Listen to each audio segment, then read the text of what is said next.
Hey, what's up, everybody? It's your girl, Brenda Mlamba, and warm welcome to your favorite show, Women's View. Today, the topic is women empowerment, and today we have beautiful ladies doing a male-dominated industry. It's about selling land, and we know that it's a male-dominated industry, but women tumejitokezea, and you are doing great. So stay tuned and keep the SMS coming at 21144. And all the comment to all our social media platform at GBSCV Africa. But before we get into our conversation, I want them to introduce themselves before we continue. Karibuni sana, and you're looking beautiful. Okay, we start from my far end. Oh, my name is Joyce Wangeshi Mwangi. I'm the director, Brookspace Properties. Oh, nice. Yes. Oh, thank you so much for coming. Thank you. I'm glad to be here. Okay. Yes. Wow. I'm Anne Muruga. Kama kawaida, we have these amazing panelists. Kila wakati tukiwapa Women's View, it's all about women. Wanasema what men can do, we can do it better. Karibuni sana and enjoy the show to learn more about mambo ya properties na lands. Tumekoniwa Ikanairo mpaka. Hiyo maswali. Don't keep them to themselves. Kama ushakoniwa ama umesikia mwenzako amekoniwa, we need to learn more. Karibuni sana and enjoy the show. Thank you. My name is Harriet Karemi. I'm a director as well at Brookspace Properties Limited.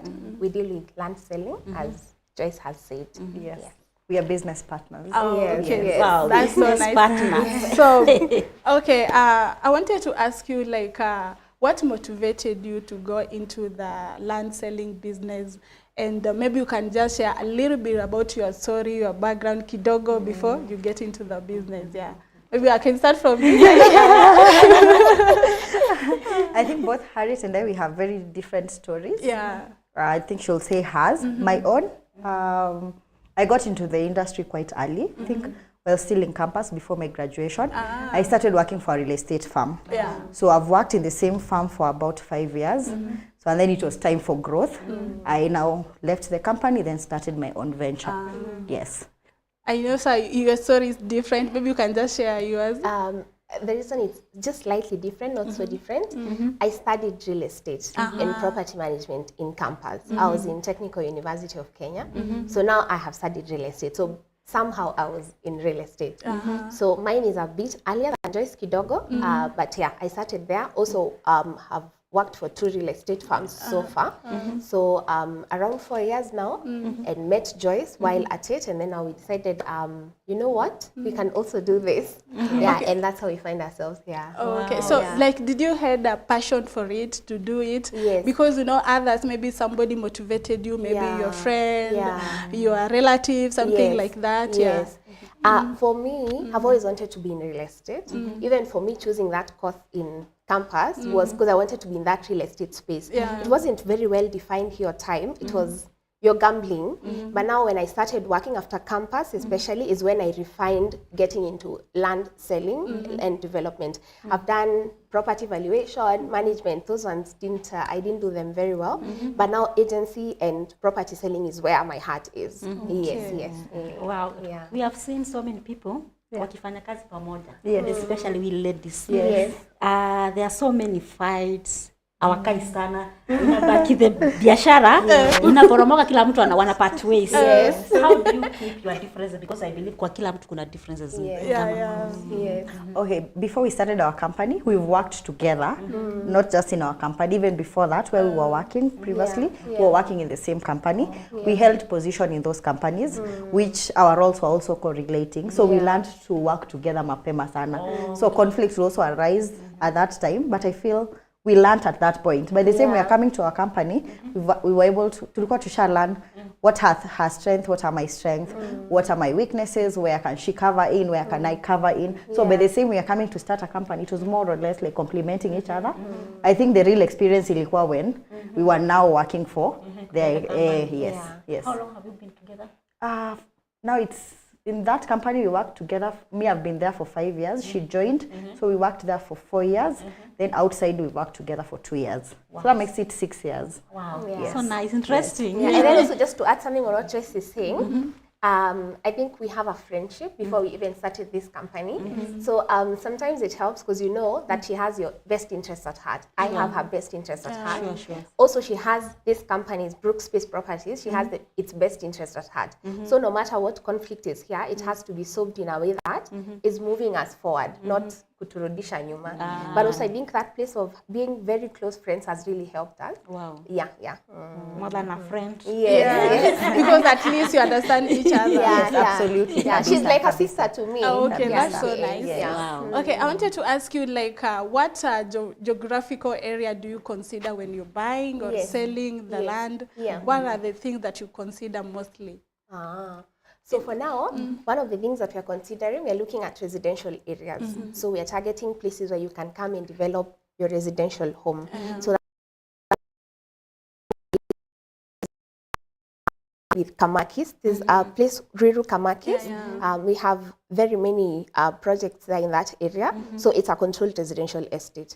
Also, we have places where people can invest, like for the long term. They're not too developed right now, but they're opening up very well. So like there's a place called Mwalimu Farm there, we have plots going for under 1 million. Yeah, so for those ones, for people who are looking to invest, because some places like that, you come in 5 years, they're going for 3 million. Yeah, it's very different. Yeah, so that's our target. Also to add on what Harriet is saying, when you're identifying, I think we're doing the job for the client, trying to look at a place that is coming up and coming up really quick. So like Kamaki is one of the markets, yes, you see, we are among Kenda kulizia Joyce and Harriet, we are well known because tulianza huko mapema. So it's a market yenye we identified, and you see like now it's coming to actualization. Like Kamakis is really growing, it's becoming like a town of its own. So it's our job now to identify such towns, then tunakimbia places ka hiyo, then now bring our clients there. Yes. What strategies do you use?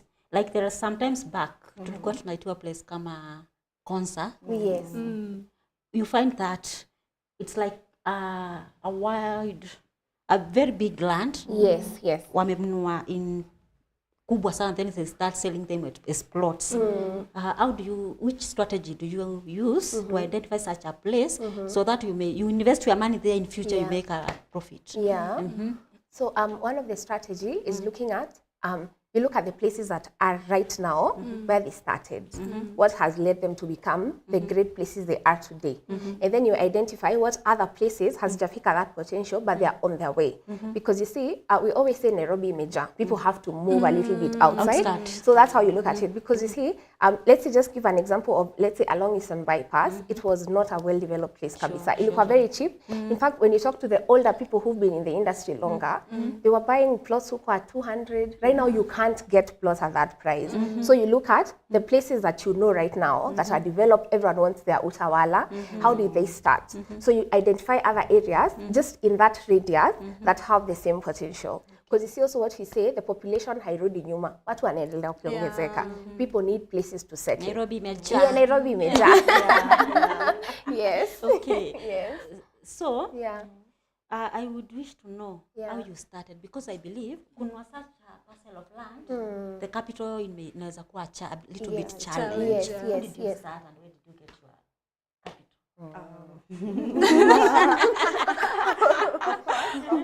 Of course, the first way ni hapa na hapa, you put things together. When you're working, you save here. Okay, we already knew we were working for a very good company, so we knew the moment we are living here, it can't get any better unless we go start our own farm or we stay here.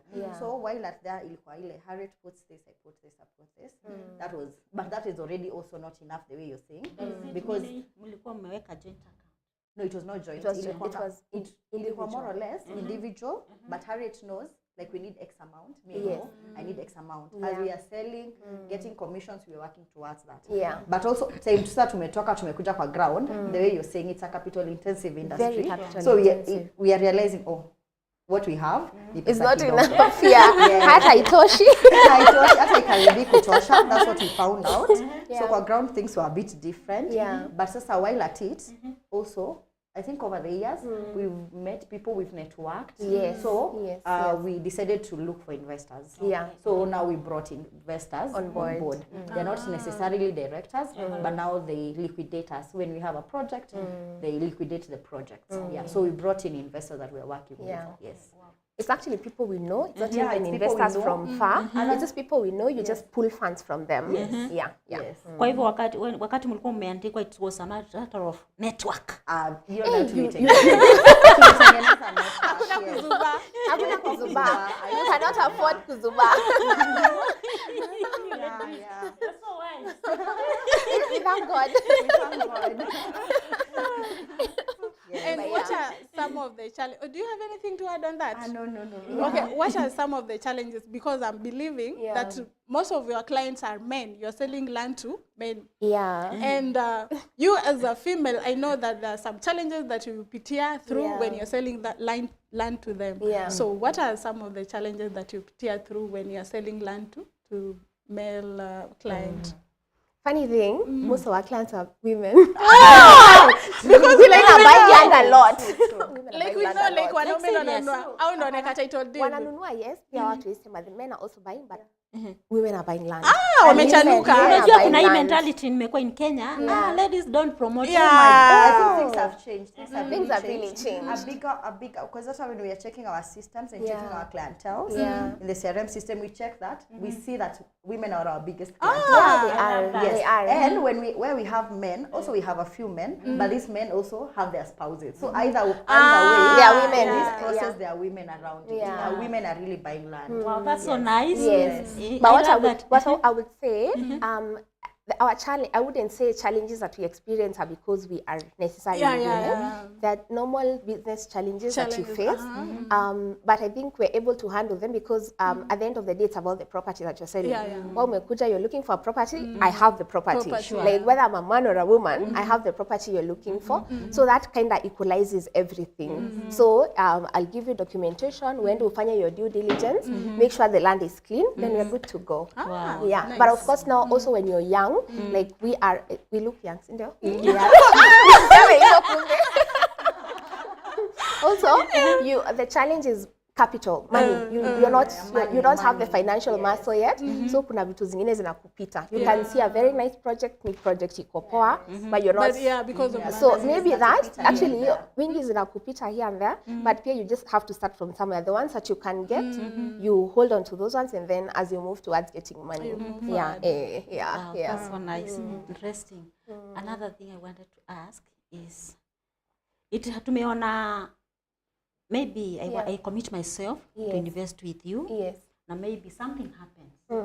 Like maybe job inaweza katika. Yeah. Or I die. Yeah. What happens about that investment? So this is what is going to happen.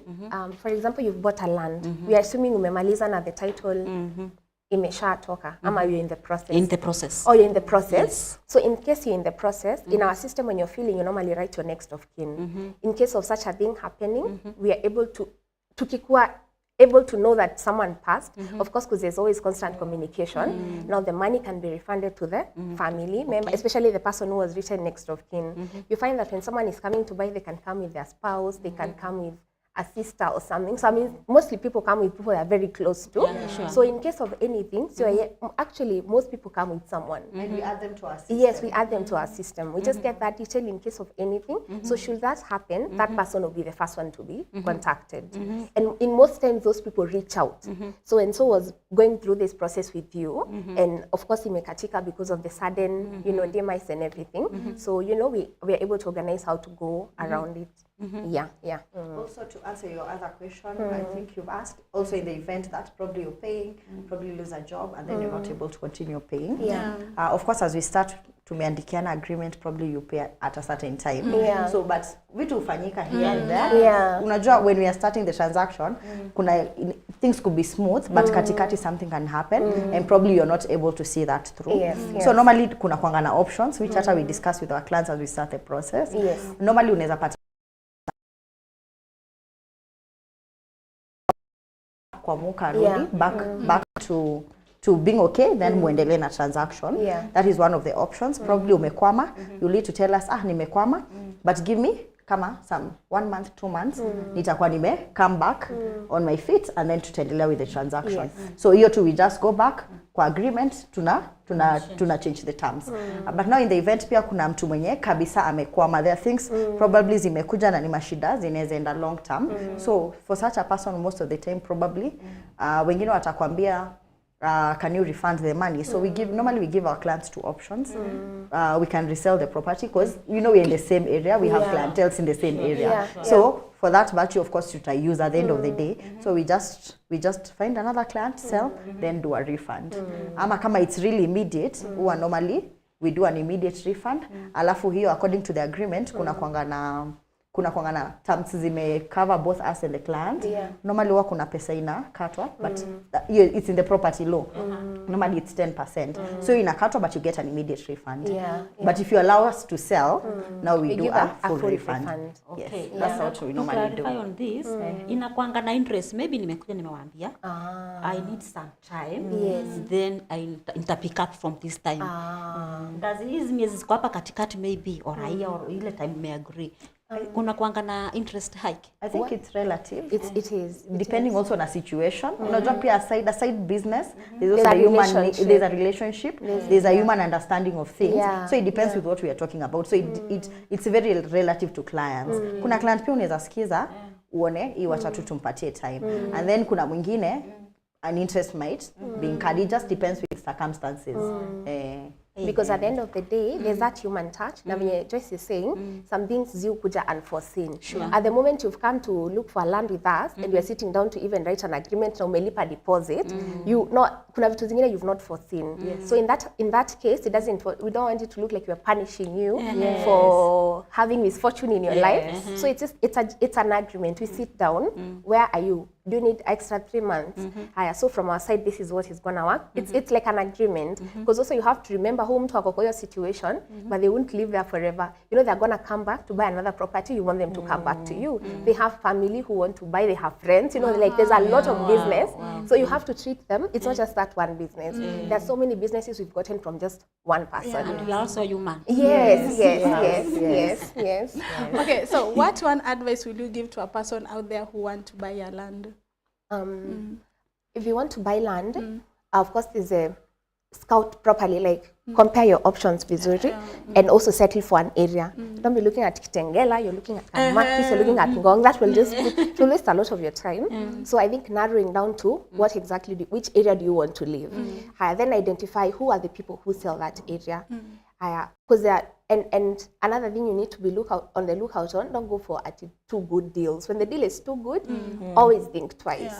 I think a lot of Kenyans really love good deals, which is okay, but especially in the land industry as it is right now, be very careful. Usipate someone is selling to you 1.5 here, everyone else, you've looked at 3 companies that are selling, all of them are selling at 2.5. Why is this person selling 1.5? Bani anatoa yake wapi? Like learn to question some things, but just do your proper due diligence before you commit to buying land. And then of course dealing with a trusted company. You can look at how long have these people been dealing in this area, who have they sold to, they have documents, Because kuna wale wanatukoni huku nje. So there are so many being conned because they don't know. You just find a good deal and you just want to buy a land. And you don't know even the process. Yes, that's true. It's so sad. People are really being conned in the industry. And what I would say is that's a fact. Like we are living in very bad times. Unajua ni pesa umesave for so long, and someone mercilessly anapita na hiyo pesa.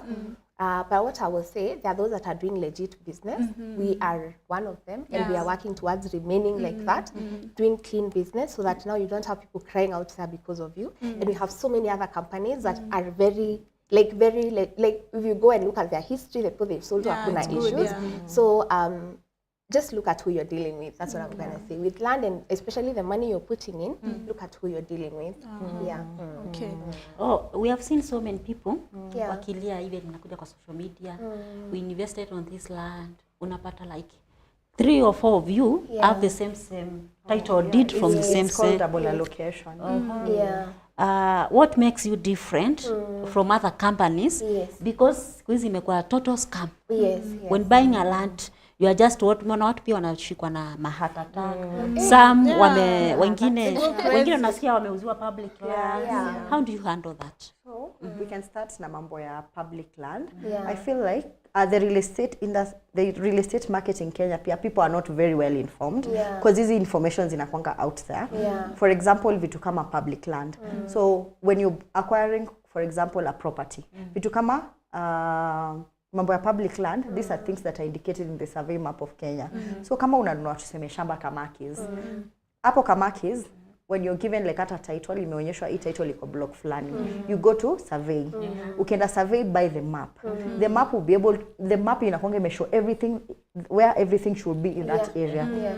Where are schools, where are dispensaries, where is a police post, where is a hospital. These are all public utilities. The government, always a big area government may reserve those lands for those particular purposes. So in the survey map, this information is out there. So, but you see, whether it's for lack of knowing or being misinformed, people don't go out of their way to do like complete due diligence. That's part of due diligence. It's as simple as just buying a map. Utaonyeshwa kila kitu. Haya. Another thing unapata, people wanaambiwa shamba imekuwa subdivided and yet it's not subdivided. Unaona vitu kama hizo pia when you go to survey, a subdivided map pia uko updated in the survey. Basically a survey map, yes, ina kakaratasi, but it has a lot of information. It will show you public lands, it will show you whether a parcel has been subdivided or not. So hizo information zote hata itakuonyesha where that shamba is placed. Like ni on paper, but hata kwa ground ka ulionyeshwa shamba iko place fulani. So this particular information, the survey map, itakuwa ni the paper that is showing you what you are shown on ground. Basically you'll be reconfirming everything that you saw, but I feel like most Kenyans don't go out of their way to do that. Na hiyo information is out there. Watu wanafia hiyo cost ya search. But it's not so much. Unajua sasa I feel, in this case you're investing some hundreds of thousands, millions. So considering you're putting this money, I feel pesa kidogo ya due diligence, it's a cost that should be incurred. Because you're giving more. You're giving more. What you're going to lose is more than what you're being asked for to do a proper due diligence. And then these things are not expensive. Kitu kama mutation map, I don't think, the survey map, haijapita 1,000 shillings. Like the mutation map ni ile, if a shamba imekuwa subdivided, inaonyesha each plot. Here I think it's 500 shillings. Ukienda kufanya search, kuna kwanga na hiyo yenye the free search and a special search. Hata a special search haijapita 1,500. So put it all together, I don't think you can spend more than 5,000 just to do proper due diligence. And then probably also involve our wakili here and there. Huwezi fikisha 20,000. But you see, Kenyans are looking at hiyo 20,000 rather than looking at, I'm giving these people hundreds of thousands, a million. So I kind of naona hiyo 20 naweza jaza pale ni utaiweka upoteze yote. So all those things you are doing, do you involve a lawyer or you can just do it? Kuna zile zenye you involve a lawyer when it comes like to the agreement. Unajua we can give you your terms, we can give you our terms in the agreement. It's good also kupitisha kwa wakili wako. So that you're covered. Legally. But hizi zingine kama getting survey maps, getting mutations, kwenda kwa registry kufanya search, hizo you can do yourself. You don't need an advocate. Kuna story ingine hapa. Brokers. Watu wamesweti huku nje. Because there is a middleman katikati anakwambia niko na land. Wanasema ploti maguta. Anakwambia niko na ploti maguta. Then you end up paying a lot of money because kuna ule mtu si umejipeleka ndani. Have you ever mmekutana such challenges in your company ama what can you advise us as buyers? Mimi na wananchi wengine, what can you advise us to do? What I think about brokers, you can't avoid them. Because even us when you're buying you have to deal with them when you're buying. Because you see, the thing with brokers, they have information you don't have. You see, as you have money, you're looking for land. Kwa hivyo mko na watu kwa ground. You need. Because you see, you can't know everything, you can't know everyone. But you find most of these people wamekaa your area, and you know also tu hivi yeye anajua. Mtu akishawispa kwa kitanda usipajajua. Yes, inajua. So even when dealing with brokers, just make sure you do your proper due diligence. Because brokers si wabaya. I wouldn't say ni wabaya. To be fair, even when you come to a company that's selling, probably a broker ndio aliwa connect to that. So brokers basically is when you umesema a middleman. So I think do your due diligence. Don't trust Kiswahili mingi. Just do your due diligence. So if sometimes wanaweza kuharakisha weka inaenda, but just do your due diligence before you commit. Yes. But if you want to avoid dealing with brokers, then come to companies. Because with companies is no there's someone, I mean, that's why companies are there. So you choose your route. Sasa, mi question, shida yangu iko hapa. Wewe property umemwambia unataka like tuseme 5M. Yes. Asha kuja anadai ni 7M. Unaona? Ako almost kufikia hata amekula faida kubwa kwa sababu already shanunua hiyo plot, umeinvest on that money. How do you make sure that they don't finance a lot? Sasa now with companies, it's like we do now the job, because now sisi we go and acquire those properties. Yes, we will deal with brokers, meet the owners, acquire these properties, have them in our name. So when you're dealing with reputable companies, mostly upatanangi na brokers. You can only meet their probably agents, staffs that have been employed to sell in those companies. So inakwanga imekata that problem of dealing with brokers. So that's why Harriet said, we don't want to say brokers ni wabaya, but kuna watu wana choose to deal with them. So when you deal with them, we have given the advice, just do proper due diligence and then count your cost when unasema. You might lose some coin here and there. Alafu pia kitu ikienda vibaya uwezi tafuta broker. So of course now to prevent yourself from walking that road, that's where you need to look for a reputable company in the area. Now because unapata hizi struggles zote, shamba haikuwa clean, this company has found out. Unapata the company has really protected you from, and that's why we are underlining the word reputable property companies. Because now they are doing the job for you. Wamefanya all the due diligence, transfer the documents to their names. Unaona hizo vitu zote. So when you're coming, where you're dealing with professionals. So umetolewa hiyo level ya kudeal na brokers, you're now dealing with professionals. And should you now probably be dealing with other people, labda the sales people of that company, and them normally hawaongezangi. When you're dealing with a reputable company, hawaongezangi the prices. So I think the best way to go about is just deal with a company. Kama unataka ku eliminate the bit of the broker. Because you see, there's nothing you can necessarily do if you're buying for 5M and the broker tells you 7M. How will you know? Like hiyo itakupita tu hivyo. You count your losses. Okay, viewers, we're going for a short commercial break. We'll be right back. Just keep it GBS TV. Keep the SMS coming at 21144 and all the comment to all our social media platform at GBS TV Africa. Stay tuned.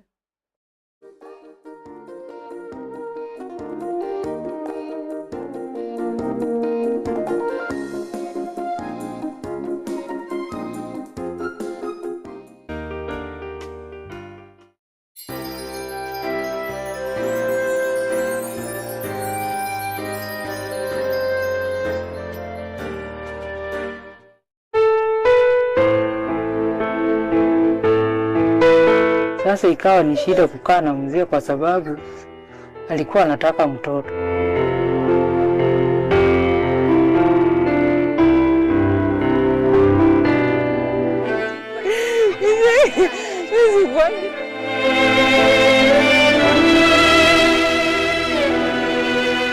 Kitu ilikuwa imefura kwa tumbo, ilitolewa, ilikuwa ikipimwa, ilikuwa 20 kgs.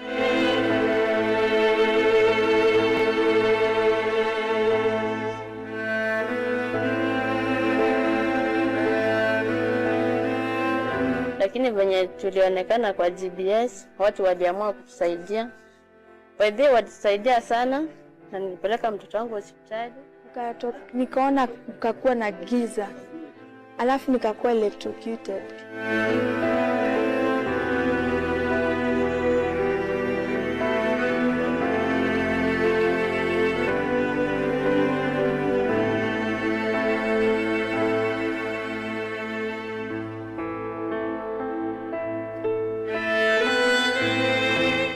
Ndio mwenye nilikuwa nimehusika kwa ile blast ya Moi Avenue, na ningependa kuwarudishia shukrani nyinyi wote kwenye mlinisupport.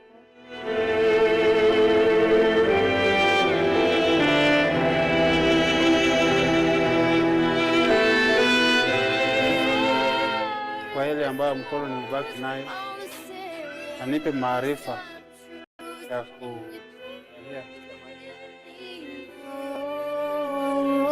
You never need more than love.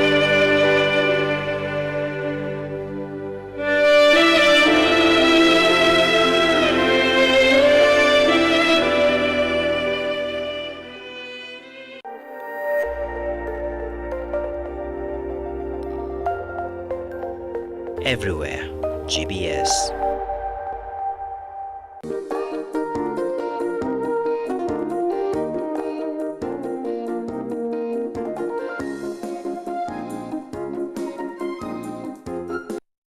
Welcome back. Remember that you're watching your favorite show, Women's View, and the topic of the day is women empowerment.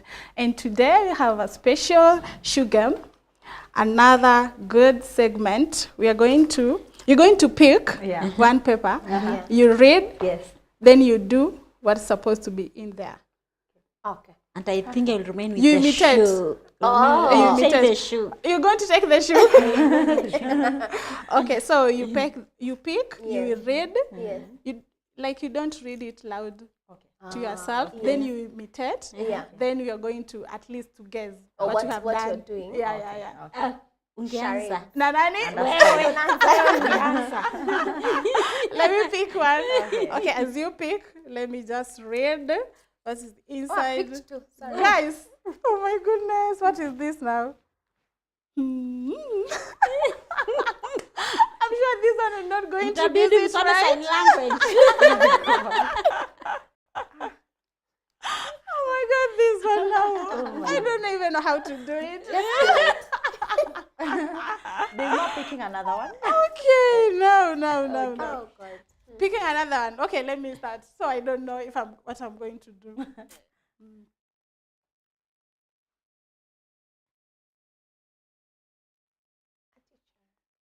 No? A writer? No? Exam. Marking. I don't know if I've done it right. So give us a hint. Is it a person? Supervisor. I don't know how I'm going to do it. Wait, a supervisor. It's a supervisor. You've already said it.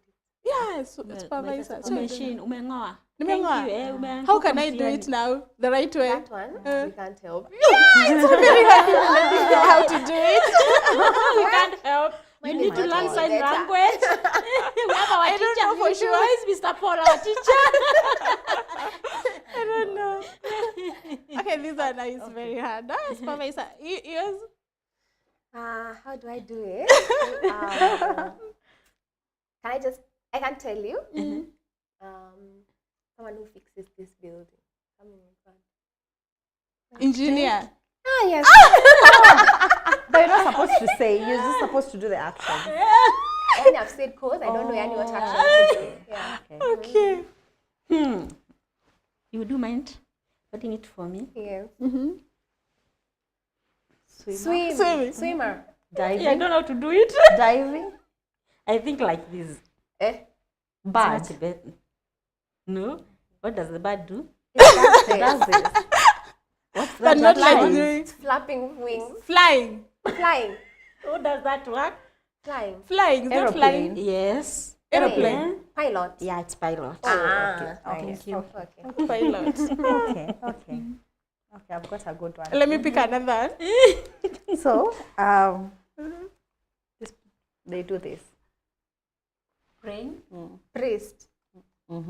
Almost there. Pastor. Yes. Yes. Okay.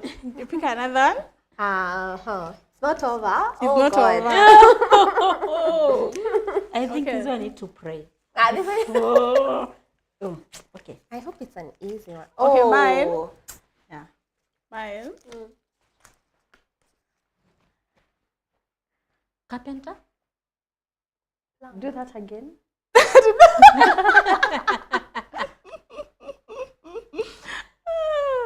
Hammer. No. Painter. Construction. Okay. You're not getting this right. Mine is not even a person. From here to here. A straight line. It can be even not a straight line. But what's that called? It's not a person in this case. Is it a person? Destination. Like, if I say from here to there, what's that? Travel. Just give us the answer. Measurement. Oh my Those God. ones you can't even do. Yeah. Mine's so interesting. Yes. Smiling. Smiling. Smiling. Smiling. No. Smiling. You're smiling. That's what you're doing. Anyway, it's a happy moment. Happy. Wow. Hey, that one. Oh yeah. Okay. Okay. Okay, I've already done mine. Where? Laughing. This We still have more. Can you pick more? No, you want to do it? I know. No. Okay, let's finish. Okay. Okay, getting back to our conversation. Yes. Now, I know that in this industry, maybe you involve like with other professional, maybe lawyers. How do you like create the collaboration, and how you maintain the togetherness? Like you maintain maybe the lawyer, the relationship with the lawyers, something like that. Okay, so with advocates, it's a very important part of our, you cannot function without an advocate, because even when we are buying, we need an advocate. When our client is buying, we still need an advocate for everything. I would say just getting someone you work well with. Most of the times you find like the advocate we have is someone we had a relationship. Like it's not someone we've met, so it's someone we know, the things they do, we know the people they've worked with, so we have confidence, because if you want to be represented by someone who knows their stuff. True. So I think there was already a relationship. I don't know, Joyce and I, we really thrive off relationships, but there was already a relationship with the advocates we work with. So far, the ones working with the people we know. That's nice. And then it's purely a business of relationship in every aspect. A lot. In every aspect. Yani, those brokers we were mentioning, you have to be having a good relationship with them. People on ground, the foreman unapata kwa ground, you have to create a relationship with them. These owners, you go back to them, property will sell out, go back, buy another one, create relationship. Create relationship with the advocates, create relationship with financial institutions, because there are clients of yours that are getting financed. Labda mtu anakuwa finance na NCBA, mwingine KCB, you need to have contact people there, you need relationship there. So basically it's a business. Hata huyu client, it's a relationship. So it revolves around a relationship. So the way Harita said, we thrive in relationship, the two of us. We really try to build relationship as we move. So na imetusaidia sana. So in every place, we've acknowledged that this is a relationship based industry. So we really try to thrive in that. Build as many relationship as we can. Possible, because you never know tomorrow. Yes, while at least kuna zenye hazita work, unasonga unatafuta zingine. Yes. So hapo kwa advocate, you have your own advocate. I'm your client. I come say, here's your client. Naweza kuja with my preferred advocate. Yes, absolutely. You have to. You need to be as comfortable as possible. For us to say the process is transparent, we can't force you to just use our advocate. You need to come on board with someone you trust. You trust our advocate. We'll take our advocate anywhere. So we expect the same way when you come on board, we are okay if you have. In fact, we advise, have your advocate. Sasa hii story ya hii mambo ya unasikia watu wamekoniwa, you find that the companies are insisting you must use our own advocate. Hapana. So kwa hivyo hiyo inafaa kuwa ni alarming. That's very alarming. That's very alarming because you know, if you know you have everything, documentation wise everything is in order, your process wise everything is in order, you will entertain that idea because you're trying to also make this client feel as comfortable as possible in the process and for them to feel that it's a transparent process. So when you're the one representing them and you're the one selling to them, one to one, it's not adding up. So we let when our client proposes that they will come with their own legal counselor, we allow that. They come with their advocate. Their advocate makes interaction with their advocate. Whatever they need, our advocates provide until we see the end of the transaction. And our clients leave very satisfied. Kabisa. Yes. And then also just to add on what Joyce is saying, you see, as a buyer, you're not in the industry like we are. There are things we know that you do not know because you're, it's like with Daktari, there's a lot I don't know about medicine because I'm not in that field. So also with real estate, the reason for involving your own advocate, there are things they know that you don't know. There are questions they're going to ask us that you wouldn't think of asking. There are things they're going to ask for that you as a client wouldn't think. You wouldn't even know such things are So like the point of even bringing that person is just because you don't know everything in that industry. So just get someone who knows their stuff, they present you. Okay, and being now is a company. I'm very sure you cannot just work, both of you. You may create employment to other people. Yes, absolutely. What are the qualifications and how do you feel seeing that you are creating employment? You are source of income to someone. as young ladies, I can see you are below 40. That below that, yeah. What I would say, it has its pros and its cons. Mostly, it's a lot of advantages. There's satisfaction in seeing someone else growing. Most of them, you find we've trained them in sales. Some of them they've never done probably like real estate, but they've been in sales. They've sold like high-end sales. So when you bring them, you're teaching them how now to sell real estate. It's satisfying to see people learn from you and do it sometimes even better than you. It's very satisfying. And also they push you because you can't underachieve when you have such people. Because if their goals are here, then your goal has to be. So they also push you. It's an advantage kabisa. You still like this, tunataka kulala kidogo, like no. You have to wake up and do the job. Because you know when someone is working under you in that way, they look up to you in a certain way. So there's a way you have to be, there's a way you have to carry yourself. Hata kama kinakuramba side yako and you feel things are really hard on your side, you have to show up as a very composed director, you know, offer guidance, offer direction, go back and deal with your stuff. So it's, Sasa, kama venye mulikuwa in the same company, venye mulitoka, I'm very sure kulikuwa na negative impact in that company. Nyinyi mko na biashara hapa, how do you do to make sure maybe someone decides to walk out when you walk, it doesn't shake the company much? I believe in systems. Also, Harriet believes in systems. It's good to build systems. In the sense that we are directors. Kuna mtu ametushika hapo chini, kuna mtu ameshika mwingine. So it's like, by the time you're coming to a company, it's a system and it's a chain.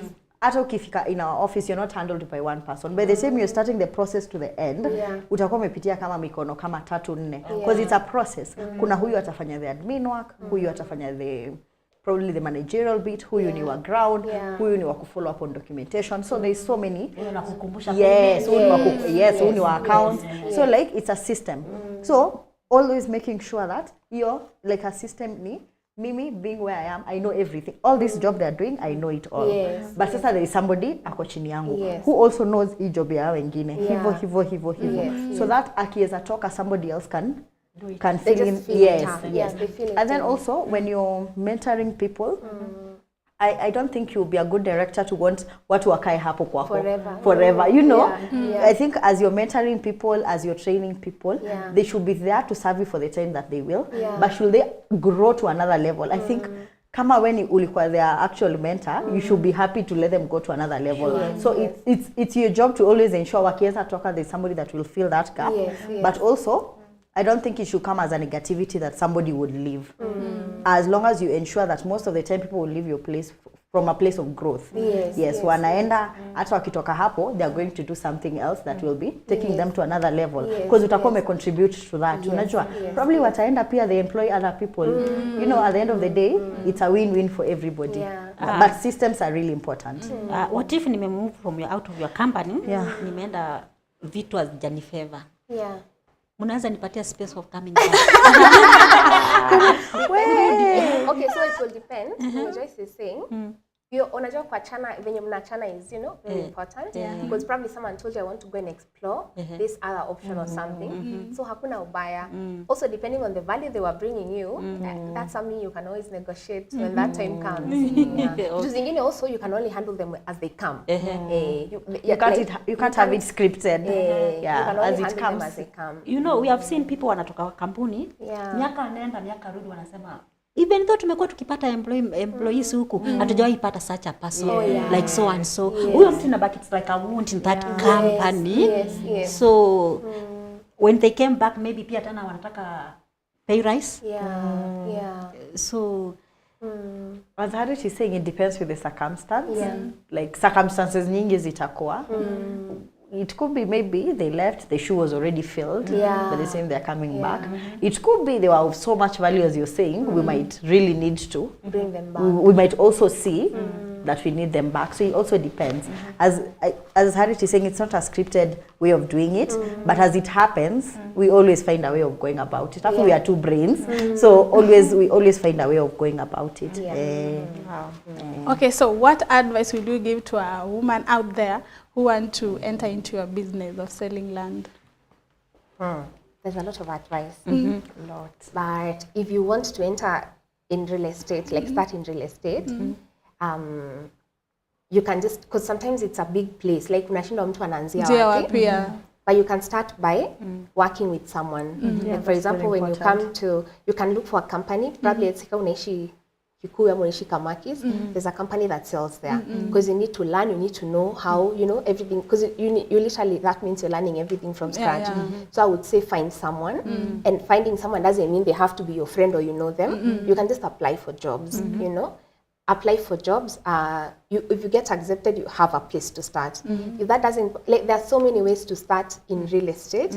That is, I'm looking at, you want to enter on this side.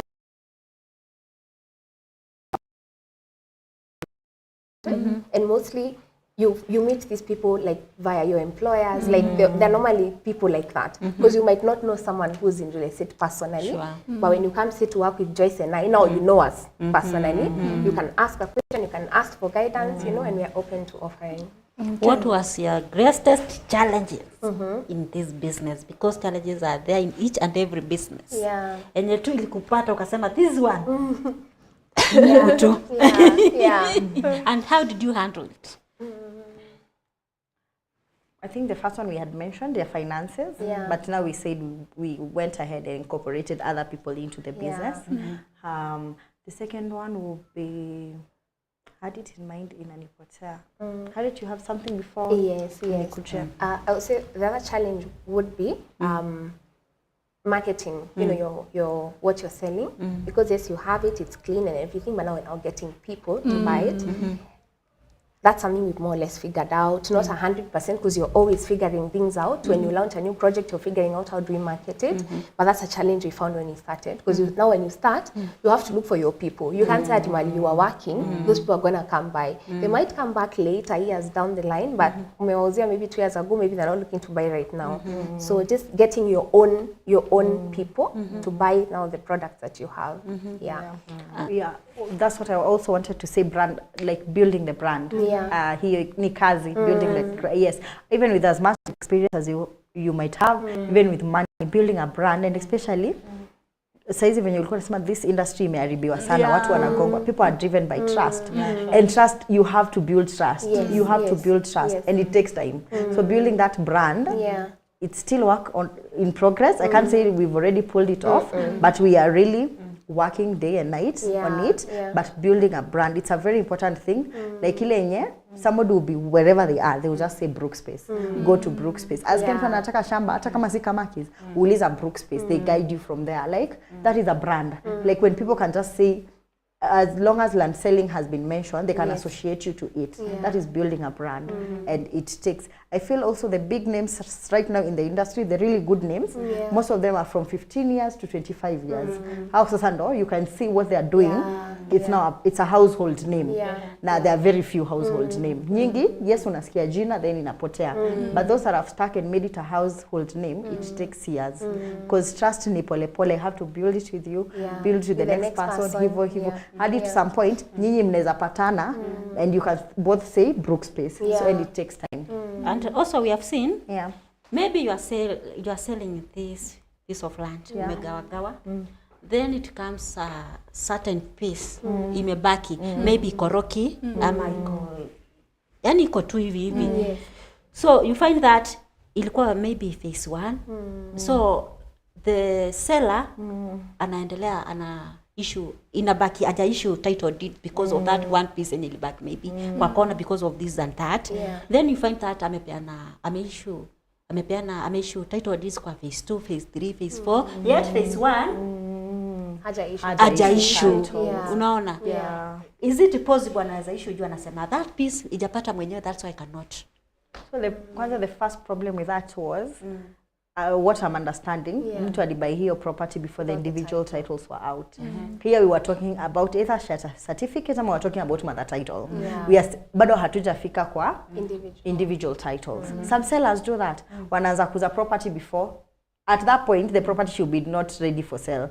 I feel the right place to sell because unajua siku zina ni muzie, everybody is buying like you're not one person, you're buying as an individual, another person. So also the correct way to sell land is subdivide these properties, have individual title, so that's why ukibuy property number 1 hiyo mimi as the seller kama property number 10 ndo iko na mawe, mimi nabaki na hiyo title iko na mawe. But the moment I'm engaging you guys to buy and then nawaambia bado title hazijatoka cause ile nyingine hijaenda, that means I started selling when the process was not complete. The subdivision process, which takes time. Subdivision peke yake takes quite some months, and then had hizo individuals itoke. So this is somebody that is selling before the process is entirely complete. So that is the first thing kwanza. So as buyers, kama hiyo isha happen, of course now, hapo the seller has more cards, you will just have to wait most of the time. But for the buyers who have not bought, it's good to look out for that. When you're buying, ask for individual title deeds. Umebuy number 5, ask for title ya number 5. Si ya shamba yote. Yes. Is it risky maybe? Because when someone is buying, Okay. Sorry, because of time. I know we have so many questions. I think we continue with this topic.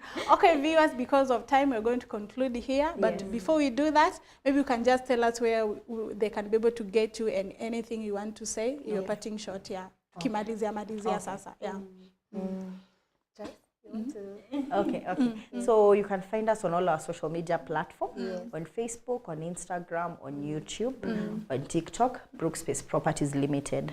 Yes, ukisearch to Brookspace Properties, you'll be able to find us. Okay. Yes, ama mtu mwenye anataka kutupigia, our contact iko very easy, 0740888800. Where you are located maybe? Our offices iko along the Eastern Bypass, Kamakis, where there is the Naivas building, the mall with Naivas, tuko kwa that building. We are on second floor. Kitembea hivyo mnaweza nunua nyama. Nyama kwa wingi. Yes, so we are at Kamaki. Sawa. Yes. Wow, thank you so much, viewers. Ladies, thank you so much for coming and educating us. Yeah. Personally, I've learned a lot. You know, every dream of every person ni kuinvest. Miaka inasonga. Absolutely. So, ukiwa na hiyo at least something. You have that knowledge. Yes. I'm good to go. Yes, Thank you so much yes, for educating us and also for your time. Thank you for I'm Ann Moroga. Until next time.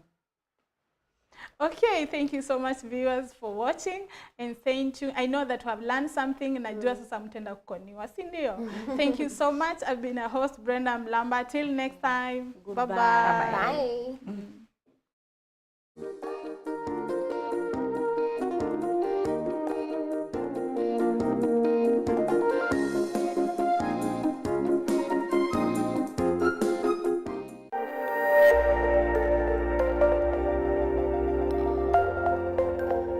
Everywhere, GBS.